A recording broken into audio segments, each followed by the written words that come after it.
жалғастыра берейік.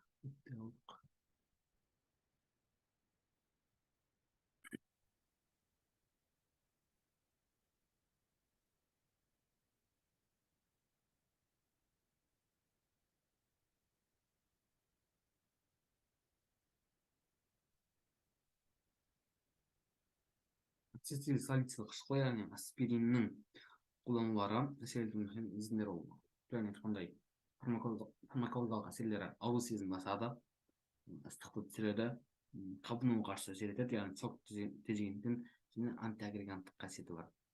Қолданулары жөнінде невралгия, миалгия, атралгия, гипертермия, қабыну аурулары, миозит, неврит, артрит, ревматизмде, тромбоздың профилактикасында, яғни тромбоздың алдын алу үшін қолданылады, антиагреганттық деген осы тромбоздардың түзілуін алдын алады. Тану мәселелеріне келетін болсақ, диспепсиялық бұзылулар, құсу, лоқсу, одан асқазан ойық жарасы, яғни біз асқазан ойық жарасы бар адамдарға аспиринді мүлде беруге болмайды. Аллергиялық реакциялар, бұл ангионевротикалық ісіну, бронхоспазм, терде біртпелер пайда болады, респираторлық алкалоз дамиды, құлақта шуыл, естудің төмендеуі пайда болады.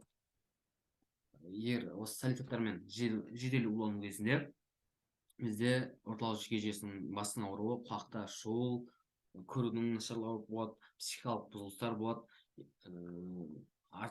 асқазан ішек жолынан лоқсу, құсу, диарея, қышқыл негіздік күйде респираторлық алкалоз немесе метаболизмдік ацетоз дамиды. Электролиттік баланс, гипокалемия, гипернатремия, тіндердің дегидратациясы дамиды. Гипокалемия, гипернатремия қабынуға байланысты, жәнелегі шаммен мыналардың бұзылыстарына байланысты дамиды. Одан гипертермия. Осы біз жедел улануларда көмек көрсететін шаралар, оларға асқазан жуу, жәнелік адсорбциялық ауырсыздықтар, ацетозда натрий гидрокарбонат құйылады, дегидратацияда көктамырға сұйықтықтар тамшылатып құю қолданылады. Гипокалемияда калий хлориді, дзерайдағы заттар, гипертермияда денені сырттан суыту пайдаланады.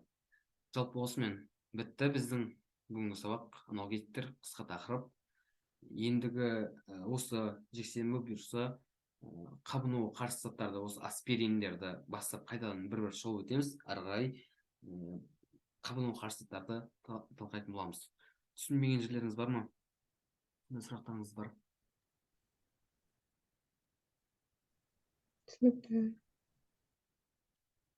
Оя. РК тапсырып қойдыңыздар ма? Қалай болды РК? Жауап шықты ма?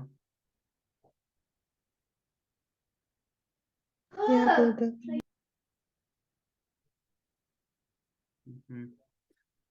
Сонда сұрақтарыңыз болса, тағы да сұрай жатарсыздар.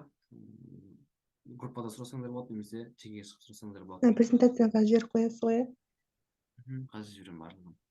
Жақсы, рахмет, сау болыңыздар.